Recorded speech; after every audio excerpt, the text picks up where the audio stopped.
ఇప్పుడు సామాన్య ప్రజలంతా ఆలోచన ఒకటే సార్. అంటే హైదరాబాదు 4 జోన్లుగా మనం డివైడ్ చేసుకుంటే వెస్ట్, ఈస్ట్, నార్త్, సౌత్. ఒక్కొక్క జోన్ ఒక్కొక్క రకంగా డెవలప్ అయింది ఇక్కడ. ఇప్పుడు ఐటీ జోన్ మొత్తం ఇటు వెస్ట్ సైడే ఉంది.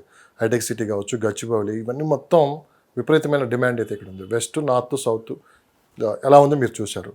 ఇప్పుడు అమరావతిలో వెస్ట్ జోన్ లాంటి ఏరియా ఇటు సైడ్ రాబోతుంది.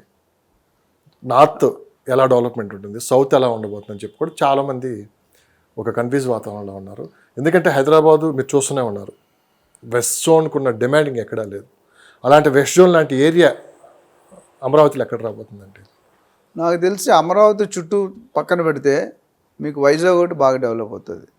నేను అడిగింది అమరావతిలో జరుగుతున్న పరిణామాలు. అమరావతిలో నేను ఆల్రెడీ చెప్పాను కదా, మీరు క్యాపిటల్ రీజియన్ నుండి ఇందాక మనం అనుకున్న విలేజ్లు ఎక్కడైనా ఇప్పుడు అన్ని సైడ్లు కూడా వెస్ట్ జోన్ లాంటి హైదరాబాద్ మన వెస్ట్ జోన్ చూసాం సార్ ఎలా ఉందో, జడ్చల్ దాకా ఎలా విస్తరించిందో మనం చూసాం. అలానే అమరావతిలో కూడా ఇప్పుడు అంటే మీరు ఇటు విజయవాడ హైవే వైపు ఉంటుందా, లేకుంటే అటు వైజాగ్ హైవే వైపు ఉంటుందా, లేకుంటేనేమో ఇటు బెంగళూరు, నేనైతే Tirupati, Bengaluru. It is too early to decide, but నేను ఈక్వీ ప్రపోర్షన్ అవుతుంది. ఎందుకంటే జగన్ గారు మంచి వచ్చాడు 3 క్యాపిటల్స్ అని చెప్పాడు, బట్ అవి ఆల్రెడీ ఇప్పుడున్న గవర్నమెంట్ దృష్టిలో కూడా ఉంది. అటు తిరుపతి ఒకటి, ఇటు వైజాగ్ ఒకటి, ఇటు కర్నూలు ఒకటి, ఇవన్నీ కూడా నాకు తెలిసి ఫస్ట్ అమరావతి బెల్ట్ డెవలప్ అవుతున్నప్పుడు ఈక్వీ పోర్షన్ కదా. ఎందుకంటే ఆయన ఒక్కొక్క దగ్గర ఒకటి, ఇప్పుడు ఇది ఫైనాన్షియల్ క్యాపిటల్ అంటాడు, ఆయన ఎగ్జిక్యూటివ్ క్యాపిటల్ అన్నాడు ఎవరు, జగన్ గారు, ఈయన ఫైనాన్షియల్ క్యాపిటల్ అన్నాడు. ఇప్పుడు అర్థమైంది ఏంటంటే మన గవర్నమెంట్ చెప్పింది మొత్తం కానీ కొన్ని తీసుకుంటాడు. చంద్రబాబు నాయుడు గారు సీఎం అయినప్పుడు, తర్వాత రాజశేఖర రెడ్డి గారు సీఎం అయ్యారు. ఆయన తీసుకున్న పాలసీలు ఏవి కూడా 90% కంటిన్యూ అయ్యాడు, 5-10% ఇటు ఒకటే మార్చారు. సో ఇప్పుడు పబ్లిక్ డిమాండ్ ఏంటంటే అమరావతి మెయిన్ ల్యాండ్ పూలింగ్ అయింది, రైతులు ల్యాండ్ ఇచ్చారు, 1600-1700 రోజులు డన్ దట్ ధర్నా చేశారు, సాధించుకున్నారు. సో ఇప్పుడైతే నాకు తెలిసి నెక్స్ట్ 1-2 years అమరావతి మీద ఫోకస్ ఉంటుంది. అమరావతి వైజాగ్ ఆల్రెడీ చెప్పి స్టేబుల్ సిటీ, దానికి పెద్ద అవసరం లేదు. ఇప్పుడు భోగాపురం ఎయిర్పోర్ట్ ఇచ్చిందో అది యాడింగ్ పాయింట్, విజయవాడకి గన్నవరం ఎయిర్పోర్ట్ అది యాడింగ్ పాయింట్, ఇటు ఇందాక మనం చెప్పుకున్న తుళ్ళూరు ఉంది అది పాయింట్. మిగతావన్నీ కూడా ఫేజ్ వైజ్ చేస్తారు. డెఫినెట్గా 5 years అన్నీ చేయలేరు, అయితే ఫేజ్ వైజ్ వస్తుంది. నేను అనుకోవడం ఈక్వీ కంట్రిబ్యూషన్ ఉంటుంది, మేజర్ సిటీలు అన్నిటి కూడా ఈక్వల్ కంట్రిబ్యూషన్ ఉంటుంది అని నా ఒక ఒపీనియన్. తర్వాత వైజాగ్, మళ్ళీ వైజాగ్ చర్చల్లోకి వచ్చింది. అంటే జగన్ వస్తేనేమో వైజాగ్ రాజధానిగా ప్రకటిస్తా అన్నారు, కానీ అదంతా రివర్స్ అయ్యి ఇప్పుడు చంద్రబాబు నాయుడు గారు మళ్ళీ అధికారంలోకి వచ్చి అమరావతి కొనసాగుతుంది. ఇప్పుడు వైజాగ్లో ఎలా ఉంటుంది పరిస్థితి? రేట్లు అలానే ఉన్నాయా స్టేబుల్గా, లేకుంటే వైజాగ్లో కూడా ఏమన్నా మార్పులు చేర్పులు? ఇది చాలా, నేను వైజాగ్లో పుట్టి పెరిగాను కాబట్టి చూశానండి. ఎవ్రీ ఇయర్ 2 times వెళ్ళి వస్తాను నేను, జస్ట్ నా నేటివ్ ప్లేస్ కాబట్టి. ఈ 5 సంవత్సరాల్లో మిగతా అమరావతిలో తగ్గినంత అక్కడ తగ్గలేదండి, ఒకటి. రెండోది, Vizag is always been a stable player, consistent player అంటారు క్రికెట్లో. కన్సిస్టెన్సీ అంటే ప్రతి మ్యాచ్లో కూడా 150 ఇప్పుడు విరాట్ కోహ్లీ పెద్ద పెద్ద ప్లేయర్స్ ఉన్నారు కదా, కొడుతుంటారు. డేవిడ్ వార్నర్ ఆస్ట్రేలియాలో. సో ఇక్కడ వైజాగ్లో ఏమైందంటే అంత అప్స్ చూడలేదు, అంత డౌన్ లేదు, రేట్లు ఏం తగ్గిపోలేదు. అమరావతి జగన్ గారు ఉన్నట్టు కూడా రేట్లు ఏం -0కి వెళ్ళలేదు, అమరావతిలో వెళ్ళాయి, బికాస్ క్యాపిటల్కి ఎగ్నెస్ట్ ఉంది. ఇప్పుడు వైజాగ్ ఆయన హయాంలో, ఈయన హయాంలో కూడా వైజాగ్ వాజ్ హైలైటెడ్. ఆయన ఎగ్జిక్యూటివ్ క్యాపిటల్ అంటే నేను ఫైనాన్స్. ఇప్పుడు వైజాగ్ ఏంటంటే సీ టు ఎయిర్ అన్నీ ఉన్నాయి. మీకు హైదరాబాద్కి లేని వస్తువులు విషయాలు అక్కడ వైజాగ్లో ఉన్నాయి. వైజాగ్లో బిగ్గెస్ట్ ఈస్టర్న్ నేవల్ కమాండ్ ఉంది, port, dockyard, Visakhapatnam steel plant, HPCL, harbour, ఇవన్నీ అంటే మనకన్నీ లేవు. మనకు అక్కడ ఉన్న గవర్నమెంట్ ఇండస్ట్రీ నాకు తెలిసి మన దగ్గర లేవు. సో వైజాగ్కి it has been a stable market, consistent player. ఎవడు వచ్చినా ఎవరు రాకపోయినా దాని పని అది చేసుకుంటూ పోతుంది, చట్టం దాని పని, వైజాగ్ పని చేసుకుంటూ పోతుంది. ఎందుకంటే Vizag is a cosmopolitan city. మనకి వాళ్ళు మేజర్ డిఫరెన్స్ హ్యూమిడిటీ, సీ పక్కన ఉన్నా ఒకటి humidity. But otherwise city diameter చాలా తక్కువ ఉన్నా, మనంత ఎక్స్టెన్షన్ లేకపోయినా ఇప్పుడు అటు భీముల వైపు పెరగవచ్చు. అనంతపురం, తగరపల్స, శ్రీకాకుళం, ఇటు ఎస్కోట, దేవరాపల్లి, అనకాపల్లి అన్నీ కూడా మనంత డిస్టెన్స్ ఉండదు అక్కడ. ఇప్పుడు అనకాపల్లికి వెళ్ళాలంటే 1 hour డ్రైవ్. సో ఇప్పుడు మనం ఓఆర్ ట్రిపుల్ ఆర్ అంటే 1 hour ఈజీ డ్రైవ్ చేస్తున్నాం. సో ఓఆర్ఆర్ పెట్టిన తర్వాత ఇవన్నీ కూడా ఆ పాయింట్స్ ఉన్నాయి కదా. ఇప్పుడు మన సంగారెడ్డి, చౌటుప్పల్, కడతాల్ ఎట్లయితే పాయింట్స్ ఉన్నాయో మన RRRకి, అట్లా ఓఆర్ఆర్ కూడా కొన్ని పాయింట్ ఫిక్స్ చేస్తారు. ఇంకా మన ఫిక్సింగ్ అవ్వలేదు. ఫిక్సింగ్ అయితే మాత్రం డెఫినెట్గా మనకు ఒక ఐడియా వస్తుంది. వైజాగ్ వరకు నాకు తెలిసి ఏమి ఇబ్బంది పడవలసిన లేదు. ఇప్పుడు నాడు నేడు ఎప్పుడు కూడా వైజాగ్లో స్టేబుల్గా పెరుగుతుంది రేట్లు. ఇప్పుడు మన చంద్రబాబు హైప్ బాగా పెరిగిపోలేదు, జగన్ ఉన్నాడు పడిపోలేదు. నాకున్న ఇన్నర్ సోర్సెస్ ఇన్ఫర్మేషన్ ద్వారా వైజాగ్లో ఉన్నాడు ఎక్కువ దెబ్బతినలేదు. అంటే వేరియేషన్స్ వేవ్ లెంత్ అని ఉంటుంది ఇట్లా ఫిజిక్స్లో. సో వేరియేషన్ ఇట్లా మన హార్ట్ అటాక్ వచ్చినట్టు ఏమవుతుంది, ఇలా వెళ్ళి తక్కువ పడిపోతుంది. అవును సార్. అట్లా లేదు, ఈక్వల్గా. ఇప్పుడు ఈసీజీ బాగుందంటే ఈక్వల్గా ఉంటుంది బీట్, హార్ట్ బీట్. అట్లా వైజాగ్ హార్ట్ బీట్ కామన్గానే ఉంది నాకు తెలిసినంత వరకు. సో వైజాగ్లో పెట్టుకున్న వాళ్ళు పెద్ద నిర్ణయాలు ఎక్కువ మార్చుకోకర్లే. అంత ముందు పెరిగింది, ఇప్పుడు పెరుగుతుంది, రాబోయే వాళ్ళు ఇంకొంచెం స్పీడ్ పెరగవచ్చు. ఒక అడ్వాంటేజ్ ఏంటంటే ఒకసారి ఫైనాన్షియల్ క్యాపిటల్ కింద అది ప్రూవ్ అయ్యి అక్కడ యాక్టివిటీ స్టార్ట్ అయితే this rate of development will go up, the rate of price appreciation will go up. So హ్యాపీగా పెట్టుకోవచ్చు అక్కడ. గత 15 రోజుల నుంచి హైదరాబాద్ మార్కెట్ డమాల్ అయిపోయిందని చెప్పి పెద్ద ఎత్తున థంబ్నెయిల్స్ తోటి కొన్ని ఛానల్స్లో అయితే కూడా పెడుతూ ఉన్నారు. నిజంగా హైదరాబాద్ మార్కెట్ ఏదన్నా ఒడిదొడుగులు ఎదుర్కొంటుందా? అమరావతి మళ్ళీ స్పీడ్ పెరిగిన తర్వాత అసలు ఇక్కడ రియల్ ఎస్టేట్ వర్గాల్లో ఎలాంటి చర్చ జరుగుతుందంటే మీరు ఏం చెప్తారు? నేను చాలాసార్లు చెప్పానండి, మీడియా వాళ్ళు ప్రో అండ్ ఎగెనెస్ట్ అందరూ కాదులేండి మీరు. అదే కొంతమంది సపోర్ట్. ఇప్పుడు అందరికీ తెలిసింది ఈనాడు ఎవరికి సపోర్ట్ చేస్తారనేది అందరికీ తెలిసింది, మనం మాట్లాడుకోకర్లే. సో ఏ ఛానల్ వాళ్ళు ఎవరు ఇప్పుడు మనకున్న 100 ఛానల్ ఉన్నాయంటే సగం మంది అటు ఉంటారు, సగం మంది అది సహజం, తప్పులేదు. ఇప్పుడు అటుపక్క ఉన్న వాళ్ళు మన గవర్నమెంట్ పోతే వాళ్ళు ఆఫీసులు కూడా డిపాజిట్లు కోల్పోయి ఆఫీసులు మూసుకుంటారు కొంతమంది ఛానల్స్. సో నేను అనేది ఏంటంటే ఏది ఏమైనా నేను చాలా పాజిటివ్ థింకింగ్ మనిషిని. అమరావతి 100%, లేకపోతే ఏపీలో రియల్ ఎస్టేట్ పెరుగుతుంది, టైం పడుతుంది. తెలంగాణ ఆల్రెడీ టాప్ గేర్లో ఉంది. ఎన్ని ఏపీలు వచ్చినా, ఎన్ని మిగతా ఒరిస్సాలు వచ్చినా, ఎన్ని కర్ణాటకలో వచ్చినా హైదరాబాద్ని ఎవడు టచ్ చేయొద్దు. అల్లు అర్జున్ గారు ఏదో డైలాగ్ అంటే, నేను టచ్ చేస్తే బ్లాక్ బస్టర్ అయిపోద్దని. సో మన హైదరాబాద్ రియల్ ఎస్టేట్ ఎట్లా ఉందంటే ఆల్రెడీ దూకుడులో ఉంది. అక్కడ చంద్రబాబు నాయుడు గారి దగ్గర నుండి, రాజశేఖర రెడ్డి దగ్గర నుండి, మిగతా వాళ్ళు వచ్చిన, ఈవెన్ కేసీఆర్ గారు వచ్చిన దగ్గర కూడా, కేసీఆర్ గారు వచ్చిన తర్వాత బాగా డెవలప్ అయింది, అది అందరికీ తెలుసు. ఇప్పుడు రేవంత్ రెడ్డి గారు దానికంటే స్పీడ్కి వెళ్దాం అనుకుంటున్నాడు. అయితే ఆ గ్రోత్ రేటు ఒక 10%, 15% మాత్రం వేరియేషన్ ఉంది, మిగతా 85% ఆర్ స్టేబుల్. అండ్ ఎందుకంటే మీరు ఒకటి గుర్తుపెట్టుకోండి, చంద్రబాబు నాయుడు గారు సీఎం అయినంత మాత్రంలో ఏపీలో రియల్ ఎస్టేట్ పెరగడం ఖాయం. ఏపీలో రియల్ ఎస్టేట్ పెరిగిన తర్వాత హైదరాబాద్లో రియల్ ఎస్టేట్ పడిపోతుంది, 100% ఫేక్. అంటే దేశం మొత్తం హైదరాబాద్లో ఇన్వెస్ట్ చేయడానికి చాలామంది ఇక్కడే ఎంక్వైరీలు చేస్తారు, మంచి ల్యాండ్ ఎక్కడ దొరుకుతుందో చూస్తూ ఉంటారు దేశంలో ఉన్న అందరూ. కానీ అమరావతి చుట్టుపక్కల మనం తీసుకున్నామంటే గత 15 రోజుల నుంచి కేవలం ఆ చుట్టుపక్కల ఉన్న కొన్ని జిల్లాల ప్రజలు మాత్రమే అక్కడ రేట్ల గురించి ఎంక్వైరీ చేస్తున్నారు, ఇన్వెస్ట్ చేయడానికి ఆసక్తి చూపుతున్నారు. అంటే మిగతా వాళ్ళు అంటే బయట నుంచి వేరే స్టేట్ల నుంచి చాలా తక్కువ మంది వస్తున్నారని చెప్పి వినిపిస్తున్నమాట ఒక పాయింట్. రెండోది వచ్చేసి ఎన్ఆర్ఐలు కూడా కన్ఫ్యూజన్లో ఉన్నారు. ఇప్పుడు అమరావతి డెవలప్ అవుతుంది కాబట్టి ఫ్యూచర్లో సొంత ఊర్లు ఆ చుట్టుపక్కల మ్యాక్సిమం ఐటీ ఎంప్లాయీస్ అయితే ఆ లొకేషన్లో ఉండేవాళ్ళు అక్కడే ఇన్వెస్ట్ చేయడానికి ఇష్టపడుతున్నారు అంటున్నారు. సో దీన్ని ఎట్లా చూడొచ్చు అంటారు మీరు? మేజర్గా తెలుసుకోవాల్సింది, తెలంగాణ ఒక పాయింట్ ఇందా మీరు డమాలను హాఫ్లో కంప్లీట్ చేయలేదు. తెలంగాణలో రియల్ ఎస్టేట్ డమాలు ఎందుకు అవ్వదంటే ఇండియాలో 29-30 రాష్ట్రాలు ఉన్నాయి. Yes, correct. ఓకే, ఏపీ అనేది ఒక పర్సంటేజ్. మన తెలంగాణలో పెట్టిన వాళ్ళు ఏపీ నుండి నేను చెప్పాను 10-15% ఉంటారు, అంతకంటే ఎక్కువ ఉండకపోవచ్చు, 1-2% బట్ తెలంగాణ పెట్టేవాళ్ళు ఏపీ వాళ్ళతో కాకుండా north India, east India, west India, middle east, Dubai, Singapore, Malaysia, UK, US. So entire world అంతా కూడా హైదరాబాద్ని గ్లోబల్ రియల్ ఎస్టేట్ డెస్టినీగా చూస్తున్నారు. సో ఎన్ని వచ్చినా కొంత, ఇప్పుడు ఎన్ఆర్ఐస్ ఉన్నారండి, మీరు ఎన్ఆర్ఐస్ ఎంతమంది, అందరూ ఏపీ వాళ్ళే కాదు కదండి, ఇండియాలో చాలామంది ఉన్నారుగా. సో ఒక పోర్షన్, ఒక భాగం వెళ్తుంది, దాని షేర్ పోగొట్టుకుని షేర్ వెనక్కి వెళ్తుంది, ఎక్స్ట్రా షేర్ ఏమి వెళ్ళిపోతుంది. ఎందుకంటే ఇప్పుడు 50 లక్షలు 4 కోట్లు పెడితే మీరు కొంటారా? నిన్న మొన్నటి వరకు 50 లక్షలు ఎవడు కొనేవాడు కాదు, ఇప్పుడు 4 కోట్లు చెప్తున్నారు, లేదా 3 కోట్లు చెప్తున్నారు, మీరు కొంటారా? కొనలేరు. సో హైప్ అనేది జరుగుతుంటుంది మార్కెట్లో. ఇప్పుడు సెంట్రల్ గవర్నమెంట్ పెట్రోల్కి ఒక 5 రూపాయలు రేటు పెంచాలనుకుంటారు. వాళ్ళు ఏం చేస్తారు సార్, ఫీలరు 9 రూపాయలు పెంచుతామని మార్కెట్లో వదులుతారు, కావాలని వదులుతారు. ఎందుకు? అపోజిషన్ డ్యూటీ ఉండాలి కదా. మరి అపోజిషన్లో ఏం చేస్తున్నారు, తిని పడుకుంటారు అనుకుంటా, అట్టట్లా పెంచుతారు 9 రూపాయలు. మీరు two high, nothing, make it 2 rupees 3 rupees అంటారు. సరే మీరు అంటున్నారు కమిటీ వేస్తుంది అనుకో, ఒక జడ్జో లేకపోతే బెంచ్ ఉంటుంది, 3 సభ్యులు వేసి ఒక 9 రూపాయలు కాదు 4 రూపాయలు 4.5 పెంచుతున్నాం అంటారు. వాడి కోరిక, మొదటి ఇనిషియల్ కోరిక అదే. సో రూమర్స్ వేరు, ఫీలర్స్ వేరు, హ్యాపెనింగ్స్ వేరు. నేను మళ్ళీ బ్యాక్ వస్తాను, రిజిస్ట్రేషన్ జరగడం ఇంపార్టెంట్. మీరు మార్కెట్లో రేట్ కోట్ చేసేవాడిని నమ్మకండి, కోట్ చేస్తారండి. ఇప్పుడు కోకాపేటలో 100 కోట్లు అన్నది, పక్కన 5 కోట్లు 50 కోట్లకు అమ్ముకున్నారు. అది జరిగిందా? లేదు. కోకాపేటలో ఆ నలుగురు అని ఒక సినిమా ఉంది, రాజేంద్ర ప్రసాద్, ఆ 4 కంపెనీలు కొన్నాయి. అక్కడ వేరే కంపెనీ ఏమనుకున్నా మీకు ఇష్టం ఉంటే చెప్పండి. చెట్టు పేరు చెప్పుకొని కాయలు అమ్ముకున్నట్లు చుట్టుపక్కల ఏమైందంటే అక్కడ నేను చాలాసార్లు చెప్పాను, మన కోకాపేటలో 500 ఎకరాల దాకా హెచ్ఎండిఏ ల్యాండ్ ఉంది. దాని చుట్టూ కొన్ని వేలు 10,000 20,000 ఎకరాలు తక్కువ రేట్లో, అంటే డిస్టెన్స్ కొద్దిగా మేబీ 1 కిలోమీటర్ 2 కిలోమీటర్ డయామీటర్లో 10,000 20,000 ఎకరాలు భూమి ఉంది. దాన్ని ఏం చేశారంటే అక్కడి వరకు 10 కోట్లు ఉన్నది 30 కోట్లు 40 కోట్లు చేసి అక్కడ 100 రూపాయలు అమ్ముతున్నాడు, నేను 30 కోట్లకి ఇస్తున్నాను. People have been looted. ఇప్పుడు ఒక బిల్డర్ పేరు చెప్పను, ఒక బిల్డర్ బాగా అడ్వర్టైజ్మెంట్ ఇస్తారు అన్నిట్లో 33% డిస్కౌంట్ అని చెప్పాడు, రైట్? అక్కడికి వెళ్తే కస్టమర్ ఫూల్ అవుతాడు. పక్కనోడు రేట్ ఎక్కువ, నాది ఆడికంటే 33% తక్కువ ఉన్నాను, ఈయన రేటు తగ్గలేదు. నీకు అర్థమవుతుందా? 10 రూపాయలకి అమ్ముతున్నాడండి, 33% డిస్కౌంట్ ఇస్తున్నాను రండి అని 25 కిలోమీటర్ దూరం.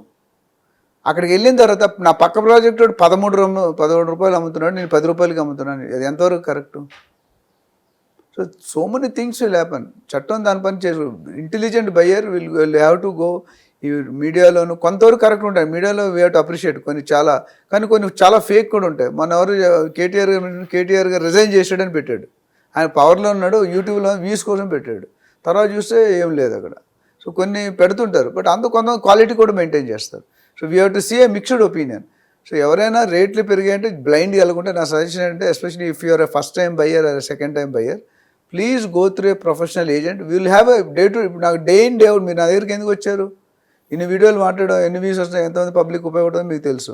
సో మాకు ఇన్ అండ్ అవుట్ తెలుసు. ఎవ్రీ డే మన వాళ్ళు ఫీల్డ్లో ఉంటారు. Every road, Srisailam highway, Bengaluru highway, Mumbai highway, Vikarabad highway. So మాకు ఇన్ఫర్మేషన్. సో మీరు 1-2% ఇవ్వాలి, లేదా కన్సల్టెన్సీ ఛార్జీలు కట్టాలని రిస్క్ తీసుకోకుండా కోట్లు లాస్ అయిపోతున్నారు. సార్ ఇంకొక పాయింట్ స్ట్రైట్గా, అంటే మొత్తం మీద అమరావతి చుట్టుపక్కల పల్నాడు మనం తీసుకున్నామంటే, అంటే మాచర్ల అటు సైడ్ అంతా కృష్ణానది, నాగార్జున సార్ కూడా దగ్గరలోనే ఉంటుంది. అంటే టూరిజం పరంగా ఇక్కడ బాగా డెవలప్ అయ్యే అవకాశం ఉంది. సో ఇటైతే కేవలం ఎకరం వచ్చేసి ఒక 10 లక్షల లోపే ఆ చుట్టుపక్కల దొరుకుతున్నాయి. 10-15 లక్షల్లో ఎకరాల లెక్క తీసుకోవచ్చు. సో అది కన్నా ఫ్యూచర్లో 10-15 సంవత్సరాల్లో టూరిజం పరంగా డెవలప్ అయితే మంచి డిమాండ్ అయితే ఉంటుంది అంటున్నారు ఒకటి. సెకండ్, బాపట్ల బీచ్ మనకి అటు సైడ్ కూడా మంచి టూరిజం పరంగా డెవలప్ చేసే అవకాశం ఉంది కాబట్టి అక్కడ ఏమైనా ఇన్వెస్ట్ చేయొచ్చు అని చెప్పి చాలామంది అడుగుతున్నారు. ఇప్పుడు కేవలం 10-15 లక్షల్లోనే అక్కడ భూములు దొరుకుతున్నాయి పల్నాడులో అయితే. ఇటు బాపట్లో అయితే ఒక 40 లక్షలు 30 లక్షల్లో అటు నడుస్తున్నాయని చెప్పి మనం విన్నాం. సో ఏది బెస్ట్?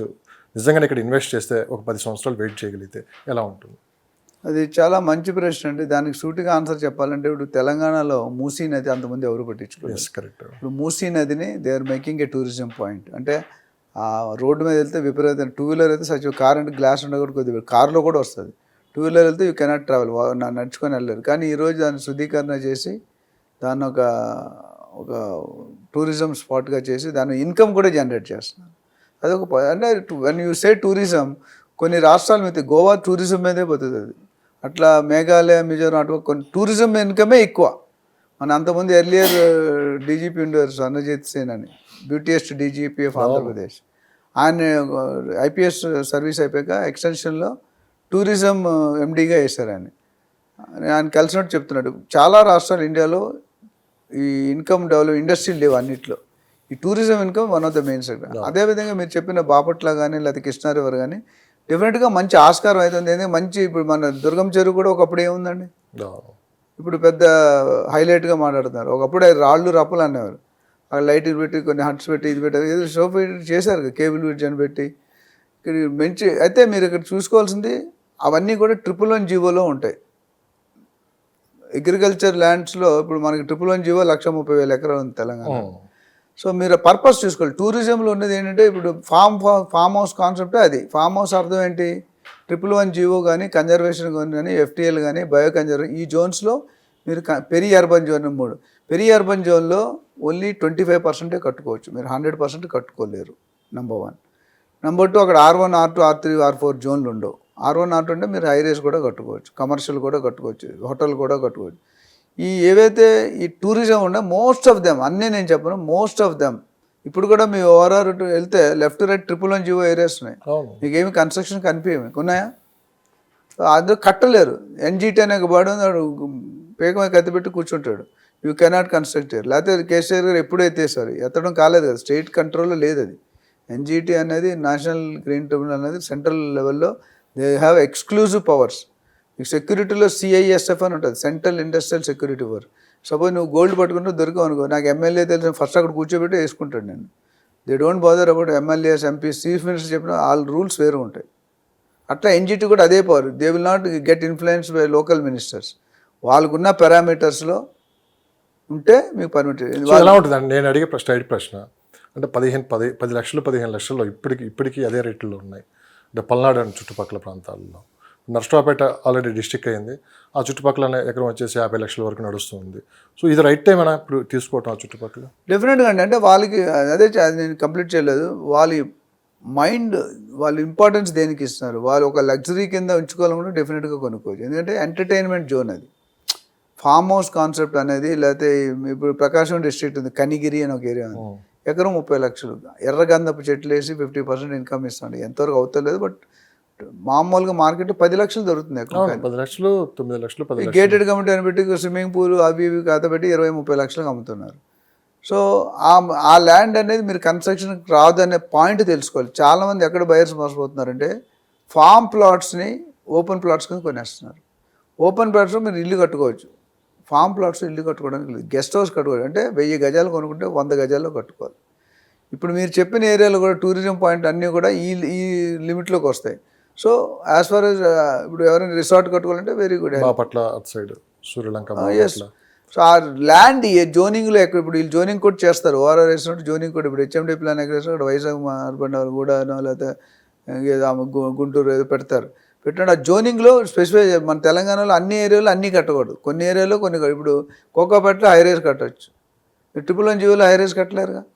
సో కొనుక్కునేవాడు తక్కువ, ఆ పర్పస్ తెలుసుకొని కొనుక్కుంటే బెటర్. కొనుక్కోవచ్చు డెఫినెట్గా. 10 లక్షలు అనేది చాలా చీప్ రేట్. ఎందుకంటే 10 లక్షలు ₹1,00,00,000 కాకపోయినా 30-40 లక్షలు అది అయిపోతుంది. సో డబ్బులు ఉన్నవాళ్ళు, స్పేర్ మనీ ఉన్నవాళ్ళు, లగ్జరీగా అంటే వాళ్ళు ల్యాండ్ కూడా లీజ్కి ఇస్తున్నారు చాలామంది. రివర్ ఫ్రంట్ ప్రాజెక్ట్స్ అని, లేక్ వ్యూ ప్రాజెక్ట్స్ అని కొంచెం చేస్తున్నారు. వాళ్ళు ఏంటంటే ఓన్లీ రిసార్ట్ కట్టేసి, ఇప్పుడు మౌంట్ ఎప్పర్ అని ఒకటి జమానాలో కట్టారు, అక్కడ విజయవాడ వెళ్ళే హైవేలో రోడ్లో ఉంది. మౌంట్ ఎప్పర్ ఒకటి టాప్, అట్లా ఓషన్ పార్క్, ఇట్లా మీరు హైరేజ్ వాడరు. సో ఎవరైతే మీరు చెప్పిన బాపట్ల కానీ, చిరాల కానీ, తెనాలి, ఒంగోలు, కృష్ణా రివర్, కాకినాడ, ఇవన్నీ ఏవైతే పోర్ట్లు ఉన్నాయి, ఇవన్నీ కూడా మంచి ఏరియాస్. కొనుక్కునే ఏదైనా మొత్తం మీద ఈ 15 రోజుల నుంచి ఒక అమరావతిలో కాదు స్టేట్ మొత్తం భూముల రేట్లు అయితే పెరిగాయి సార్. పెరుగుతున్నాయి. నేను పెరిగాయని ఎప్పుడు అంటానంటే when you really do the transactions. నేను నిన్న నైట్ కూడా ఒక దాదాపు 15 బిల్డర్స్తో మాట్లాడాను. రాజమండ్రి, కాకినాడ, విజయవాడ, గుంటూరు, వైజాగ్, విజయనగరం, శ్రీకాకుళం, అట్లా పలాస, పోర్బందర్, బోరాడ్, ఇవన్నీ ఉన్నాయి. అది అందరు ఇచ్చిన ఏంటంటే విజయవాడలో ఎంత ఉంది అనుకుంటే హైయెస్ట్ రేట్ మీకు తెలిసిన ప్రకారం విజయవాడలో వర్క్షాప్ మెయిన్ ఎయిర్పోర్ట్ దగ్గర మీకు 60, 70, 50 వేలు దొరికిపోతుంది ప్రజెంట్. రాజమండ్రిలో 30,000 కొంటే ఎక్కువ. కాకినాడ రాజమండ్రిలో 50-60 వేలు. మెయిన్ సిటీ, మెయిన్ టౌన్ మాట్లాడుతున్నాను. సో ఎక్కడ కూడా 1,00,000 దాటి వెళ్ళలేదు నేను. కాకపోతే ఈ 30-40 వేలు అనేది కాకినాడలో నాకు తెలిసి సర్వేలో నేను ఒక one of the senior most builder అంటే 160 బిల్డర్స్ ఉండేవారంట బిఫోర్ జగన్ గారు. ఇప్పుడు మోర్ దెన్ 50% వ్యానిష్ అయిపోయారు. బిజినెస్ లేదు. 5,000, 4,000 నుండి 5,000 రూపాయలు పర్ స్క్వేర్ ఫీట్ అమ్ముతున్నారు. వాళ్ళు 70,000, 60,000 ఎలా కొనుక్కుంటారు? కొనుక్కొని చేయలేరు కదా. అందుకని కాకినాడలో నాకు తెలిసి 30-40 వేలు పీక్ రేట్. ఇది 3 టైర్ ఏవైతున్నాయి, రాజమండ్రి కానీ, విజయవాడ కానీ, తిరుపతి కానీ, అంటే నేను అప్కమింగ్ ఏరియాస్ చెప్తున్నాను. మరి మెయిన్ రోడ్ అయితే ₹1,00,000, ₹1,50,000 ఉంటుంది. బట్ జస్ట్ రెసిడెన్షియల్ ఏరియాస్ మాట్లాడుతున్నాను. సో 30,000 ఉంది, 40,000 ఉంది, 50,000 ఉంది, 60,000 ఉంది, 70,000, 30,000 నుండి ₹1,00,000 నాకు వేరియబుల్ ఫిగర్స్ వచ్చాయి. సో దీన్ని బట్టి మీరు పెరిగిపోయాయి అని చెప్పడం నేను అంత 100% ఏకీభవించడం. పెరుగుతున్నాయి అన్నదానికి పెరిగిపోయి అన్నదానికి చాలా తేడా. ఎప్పుడు నేను ఒప్పుకుంటే నెక్స్ట్ టైం మీ మీటింగ్లో నాకు రియల్ ఎస్టేట్లో ట్రాన్సాక్షన్స్ అవుతున్నాయి, సబ్ రిజిస్టర్ ఆఫీస్ బిజీ ఉంది, ఇప్పుడు ఆఫీసులు అన్నీ ఖాళీగా ఉన్నాయి. మీడియా చెప్పేది మీరు వెళ్ళి చూడండి, మీరే ఫిజికల్ వెళ్ళి చూడండి. ఎనీ రిజిస్ట్రేషన్ ఆఫీస్ ఇన్ అమరావతిలో వెళ్ళండి మీరు. ఫైనల్గా ఇప్పుడు అమరావతిలో ఇన్వెస్ట్ చేసే వాళ్ళకి ఎలాంటి జాగ్రత్తలు తీసుకోవాలి అంటే మీరేం చెప్తారు? జాగ్రత్త అనేది మీరు పెట్టే అమౌంట్ బట్టి గవర్నమెంట్ తాలూకా డెవలప్. ఇప్పుడు ఎవరైనా అమరావతి ఎక్కడైనా కొనుక్కునేటప్పుడు ఒక 5-6 ఫ్యాక్టర్స్ చెప్తాం. బేసికల్గా మీ సైట్ ఏ జోన్లో పడుతుంది, రెసిడెన్షియల్ జోనా, పెరియార్బన్ జోనా, లేకపోతే మిగతా 111 జీవోలో ఉంది ఒకటి. రెండోది మన సైట్కి ఒక 5 కిలోమీటర్ అంటే 10 కిలోమీటర్ ఫ్యూచర్లో ప్రైవేట్ డెవలప్మెంట్స్ ఏమొస్తున్నాయి, గవర్నమెంట్ డెవలప్మెంట్స్ ఏమొస్తున్నాయి, బేస్ వాల్యూ ఎంత ఉంది, రిజిస్ట్రేషన్ వాల్యూ ఎంత ఉంది, మార్కెట్ వాల్యూ ఎంత ఉంది, మన సర్వే చేసుకోవాలి. మనం ఎక్స్ ఏరియాలో సపోజ్ తుళ్ళూరులో కొనుక్కుంటాం, తుళ్ళూరుకి ఒక 5 కిలోమీటర్ చుట్టూ మీరు సర్వే చేసుకోవాలి. Don't go by what builder is saying, what developer is saying. You appoint an agent or you your self survey. ఒక 2-3 రోజులు టైం, చాలామంది ఇన్వెస్టర్ ప్రాబ్లం టైం ఉండదు. 2 కోట్లు పెడతారు, టైం ఉండదు. 2 కోట్లు పెడితే 2 రోజులు టైం స్పెండ్ చేయాలి లేదా? మన డాక్టర్కి 500 కడితే 1 వీక్ పడుకుంటాం, నోరు మూసుకొని పడుకుంటాం 1 వీక్. కానీ ఇక్కడ అలా కాదు కదా. సో సర్వే చేసుకుంటే గత 5 సంవత్సరాలు ఏమి మీకు బేస్ కూడా లేదు. ఇప్పుడు హైదరాబాద్లో బేస్ ఉంది, గత 5 సంవత్సరాలు ఎలా పెరిగింది మనం అక్కడ స్కోప్ లేదు. చంద్రబాబు నాయుడు ఏం పెరిగింది తప్ప ఇప్పుడు లాస్ట్ 5 years ఏం పెరగలేదు కదా. సో ఇవి వెయిట్ చేయాలి. గవర్నమెంట్ ప్లాన్లు ఏమొస్తున్నాయి, వాళ్ళ లేఅవుట్లు ఏమొస్తున్నాయి, డెవలప్మెంట్స్ ఏమొస్తున్నాయి, ఇండస్ట్రీస్ ఏమొస్తున్నాయి, ఎంటర్టైన్మెంట్ ఏమొస్తున్నాయి, ఇలాంటివన్నీ ఎంక్వైరీ చేసుకొని ఒక రీజనబుల్గా 3-4 బిల్డర్స్ని, 3-4 ఏజెంట్స్ని అట్లనే go and find out their plan. మనకి హెచ్ఎండి ఆఫీస్ ఉంది, వాళ్ళు కూడా ఓడానో ఏదో ప్లాన్ ఉంటుంది. ఆ డిపార్ట్మెంట్లో ఇప్పుడు ఇన్నర్ సర్కిల్ ఇప్పుడు చూడండి, మనకి సపోజ్ వికారాబాద్ ముందు మొబిలిటీ వ్యాలీ అని ఉంది. చాలామంది తెలియదు మొబిలిటీ వ్యాలీ. మనం అంతకుముందు ఒక వీడియో చేసాం మొబిలిటీ వ్యాలీ 2400 ఎకరాలు ఆటోమొబైల్ ఇండస్ట్రీ మొబిలిటీ వ్యాలీ అని పెట్టారు. దాని పక్కనే 600 ఎకరాలు ఫుడ్ ప్రాసెసింగ్ జోన్, బాంబినో, బ్రిటాన్ ఇలాంటి ఆల్రెడీ ఒక 50 ఇండస్ట్రీలు సైన్ చేశాయి. అది నియోపాలిస్ కోకాపేట కంటే పెద్ద రోడ్, 300 feet రోడ్. నేను వెళ్ళి చూసా ఫిజికల్గా. That is going to be another Neopolis ఒకప్పుడు. కానీ ఇప్పుడు మార్కెట్లో ఎవరికి తెలియదు. ఏం చేశారు అక్కడ పెద్ద పెద్ద బడాబాబులు, మన పేర్లు రాజకీయ నాయకులు కానీ, ఇండస్ట్రీ స్పెషలిస్ట్ కానీ, సెలబ్రిటీస్ కానీ, స్పోర్ట్స్ స్టార్ కానీ ఆల్రెడీ 1000 ఎకరాలు కొనుక్కున్నారు. ఇది 3000 ఎకరాలు అయితే 30,000 ఎకరాలు ఆల్రెడీ ఎక్వైర్ చేశారు. అది ఎవరికి తెలియదు. Upcoming area. అలాగే ఇప్పుడు అమరావతిలో కొనుక్కోవాలనుకున్నట్టు ఎక్కడైనా కొనుక్కోవాలంటే ఈ నెక్స్ట్ 5 yearsలో ఏం వస్తున్నాయి, ఏం రాబోతున్నాయి అనేది ఇప్పుడు మన జూ కూడా షిఫ్ట్ చేస్తున్నాడు షాద్నగర్. మీకు ఐడియా ఉంటుంది. ఇప్పుడు జూ ఎంత ఎకరం నాకు తెలిసి 100 ఎకరాల్లో ఉందేమో, 100-110 ఎకరాలు. ఇప్పుడు 1200 ఎకరాలకి 1000 ఎకరాల పైన వెళ్ళిపోతుంది. సిటీలో అంత ప్లేస్ దొరకదు కదా. అండ్ యానిమల్స్ కూడా పొల్యూషన్ ఎక్కువ అయిపోతుంది సిటీలో ఉంటే. సో నేను చెప్పేవంటే ఒకటి రేట్ చెక్ చేసుకోవాలి, లీగల్ ఒపీనియన్ తీసుకోవాలి, డెవలప్మెంట్స్ కనుక్కోవాలి, గవర్నమెంట్ ప్లానింగ్ ఏంటో కనుక్కోవాలి. ఇవన్నిట్లో వేసుకొని ఒక ప్రైస్ అరైవ్ అవ్వాలి. Plus take opinion of real estate advisor or consultant or agent who can guide you. ఎందుకంటే వాళ్ళు డే ఇన్ డే అవుట్ అక్కడ తిరుగుతారు. మా శిష్యులు చాలామంది ఇప్పుడు కొంతమంది ఏజెంట్స్గా ఉన్న వాళ్ళు, బిల్డర్ ఉన్న వాళ్ళు షిఫ్ట్ అయిపోయారు. గుంటూరులోనే ఆఫీసే పెట్టేశారు. ఇప్పుడైతే ఏం లేదు వాళ్ళకి. గుంటూరులో కానీ ఆఫీస్ పెట్టేసి చిన్న ఆఫీస్, శాటిలైట్ ఆఫీస్ అంటాం, 1000-2000 అడుగులు ఆఫీస్ పెట్టారు. వాళ్ళ ఉద్దేశం అంటే ఇప్పుడు కాబట్టి నెక్స్ట్ 3 to 5 years పెరుగుతాయి సార్ అనే ఉద్దేశం వెళ్ళారు. డెఫినెట్గా పెరిగితే you have to wait and watch దానికి. సో ఎవరైనా దీని మీద ఇంకా కంప్లీట్ అవగాహన కావాలి, ఇంకా కంప్లీట్గా మనం తక్కువ టైంలో మాట్లాడుతున్నాం కాబట్టి ఎంటైర్ ఏపీ కూడా మేము సర్వే చేస్తున్నాం. డెఫినెట్గా పాజిటివ్ ట్రెండ్ కనిపిస్తుంది, పెరగాలి. I wish both Telangana and AP కూడా తెలంగాణ స్థాయికి రావాలని డెఫినెట్గా కోరుకుంటాం. Because being an Andhra right. మొత్తం దేశం మొత్తం మీద క్లైమేట్ విషయంలో అత్యంత కూలెస్ట్ ప్లేస్లు రాజధానిలో ఏంటి, మీరు ఏం చెప్తారు? ఆబ్వియస్లీ హైదరాబాద్ అండ్ బెంగళూరు కొద్ది పొల్యూషన్ అయిపోయింది. పొల్యూషన్ కానీ మొత్తం మీద వాతావరణం అయితే చాలా వాతావరణం బాగుంటుంది. ఒక 20 years బ్యాక్ అయితే నేను బెంగళూరే చెప్పేవాడిని. ఇప్పుడు బెంగళూరుని కొద్దిగా సెకండ్ రేట్లో పెడుతుంది. ఎందుకంటే నేను హైదరాబాద్లో ఉన్నానని మీరు హైదరాబాద్ కాదు. బెంగళూరులో ఏమైందంటే ఎయిర్పోర్ట్కి వెళ్ళాలంటే 3 గంటలు పడుతుంది. మన హైదరాబాద్కి అవసరం లేదు. మీరు 50 kilometers you can go in 45 minutes. ఏదైనా కానీ మొత్తం కూలెస్ట్ ప్లేస్లో కొంచెం కూలెస్ట్లో ఒకప్పుడు ఈవెన్ పూణే కూడా కొద్దిగా ఉండేది. ఒకప్పుడు ఫస్ట్ బెంగళూరు ఉండేది, హైదరాబాద్ ఎక్కడ ఉండేది కాదు. బెంగళూరు, హైదరాబాద్, మిగతా కొన్ని అంటే షిమలా అవన్నీ తీసండి. అవి ఎట్లా ఊటీ అవన్నీ కూలుకుంటాయి. అవి కాకుండా అవి కాదు నేను అనేది జస్ట్ ఈ మన ఈ రెండిట్లో చూసుకుంటే నేనైతే ఇప్పుడు హైదరాబాద్ నెంబర్ 1 రేట్ చేస్తాను. ఢిల్లీ తీసుకున్నామంటే అక్కడ హైయెస్ట్ ఎండలు ఉంటాయి, అది అంతే కూల్గా ఉంటుంది. అవును. మిగతా చెన్నై తీసుకోండి, బాంబే తీసుకోండి, చెన్నైలో కూల్గా ఉంటుంది కానీ హ్యూమిడిటీ ఉంటుంది, తేమ, గాలిలో తేమలో బంక అయిపోతాయి. నేను ప్రధానంగా ఇప్పుడు మనకి అమరావతిలో ఇది ఒక పెద్ద సమస్యగా అయితే ఉంది. దీన్ని ఎవరు మార్చలేమనుకోండి. అంటే ఈ క్లైమేట్కి పబ్లిక్ ఎంతవరకు అక్కడ అంటే ఇప్పటి వరకు ఈ వాతావరణానికి అలవాటు పడి ఒకసారిగా అక్కడ షిఫ్ట్ అవ్వాలంటే ఎంతమంది దీన్ని దృష్టిలో పెట్టుకొని అక్కడికి షిఫ్ట్ అవుతారంటే? నేను చదువుకునేటప్పుడు వైజాగ్లో చదువుకున్నా. ఇప్పుడు నేను వైజాగ్ వెళ్తే వైజాగ్ వెళ్ళడానికి ఇష్టపడట్లేదు నేను. ఈవెన్ విజయవాడ ఏం తక్కువ చాలా ఏమి ఉండదు. విజయవాడ కూడా టాప్, చాలా ఎండలు ఎక్కువ. కాకపోతే ఇక్కడ ఏంటంటే గాలిలో డిఫరెన్స్ ఉంది. ఇక్కడ మీరు ఎంత ఎండ, వైజాగ్లో ఎప్పుడు ఎండలు పీక్ వెళ్ళవు, మళ్ళీ మనకంతా వెళ్ళవు. మనం 45-46 టచ్ అయింది ఎండలు. ఇప్పుడు నిన్న కూడా బాగా పెరిగింది. కానీ మనకి గాలి ఫ్లో ఉంటుంది. ఆ గాలి ఫ్లో వల్ల మనం రిలాక్స్ అయిపోతాం. వైజాగ్లో కానీ, చెన్నైలో కానీ, ముంబైలో అన్ని ఆల్ ఓవర్ ఇండియా తిరిగాను. రాష్ట్రాలు అన్నీ కూడా డిస్ట్రిక్ట్ లెవెల్లో తిరిగాను. ఆ ఫెసిలిటీ, ఆ చాయిస్ అనేది మన చేతిలో కాదు. న్యాచురల్ కెలామిటీ, వాతావరణ కండిషన్ మీ కంట్రోల్, నా కంట్రోల్. కొంతవరకు గ్లోబల్ వార్మింగ్ కానీ ఓన్లీ పరిస్థితి ఏంటంటే మన కేసీఆర్ గారు 125 లక్షల మొక్కలు నాటామని కార్యక్రమం పెట్టి అలాంటి మొక్కలు పెడితే కొద్దిగా కంట్రోల్ చేయొచ్చు, కానీ otherwise it is not in our control. You have to go with the temperature. And మీరు కొత్తగా సెట్ పెద్దగా ఉంటుంది. ఏపీలో ఉన్న వాసులే ఏపీకి ప్రిఫర్ చేస్తారు. నార్త్ ఇండియా కూడా వచ్చి ఏపీలో పెట్టడానికి ట్రై చేయడు, కానీ హైదరాబాద్లో పెట్టడానికి ట్రై చేస్తాడు. మీకు ఇంకా తెలిసే ఉంటుంది, Hyderabad in the talks it's under serious consideration for second capital of India. అది అవుతుంది అంటే గత 10 సంవత్సరాలుగా చెప్తున్నారు. మోడీ గారు వెరీ సీరియస్ ఉన్నారని, యూనియన్ టెరిటరీ చేయాలన్నా లేదా సెకండ్ క్యాపిటల్ ఆఫ్ ఇండియా చేస్తే ఇంకా హైదరాబాద్ని ఎవడు ఈ పట్టుకో క్లైమేట్ ప్రాబ్లం ఎంతవరకు ఎఫెక్ట్ చేసే అవకాశం ఉంది అటు అమరావతి? ఉంటుందండి. సమ్ పర్సంటేజ్ అయితే ఉంటుంది. ఎందుకంటే సెటిలర్స్ ఇప్పుడు టెంపరీగా 2-3 సంవత్సరాలు ట్రాన్స్ఫర్ వచ్చిన వాళ్ళకి ఆప్షన్ ఉంటుంది. గవర్నమెంట్ జాబులు ఎస్పెషల్లీ ప్రైవేట్ అంటే ఫిర్ రిక్వైర్, గవర్నమెంట్లో వాళ్ళు చేయలేరు. వాళ్ళు మ్యాండేట్ ఉంటుంది, కొన్ని రూల్స్ ఉంటాయి, రోస్ట్రీ ఉంటుంది, అలా చేస్తారు. అయితే పర్మనెంట్గా సెటిల్ అవ్వాలి అనుకునే వాళ్ళు పర్సంటేజ్ చూస్తే ఈ మొగ్గు ఇటువైపే చూపిస్తారు అక్కడికంట. కొంతమంది తప్పదని ఇప్పుడు అమ్మా నాన్న సెటిల్ అయిపోయి ఓన్ హౌస్ ఉన్నాయి, ల్యాండ్స్ ఉన్నాయని వాళ్ళు వెళ్తారు నచ్చకపోయినా, లేదా సెకండ్ హౌస్ కింద పెట్టుకుంటారు. But if you see the percentage between Telangana and AP, definitely the percentage will be much on the higher side to the Telangana. Thank you sir, thank you, very valuable. Thank you. Thank you అండి.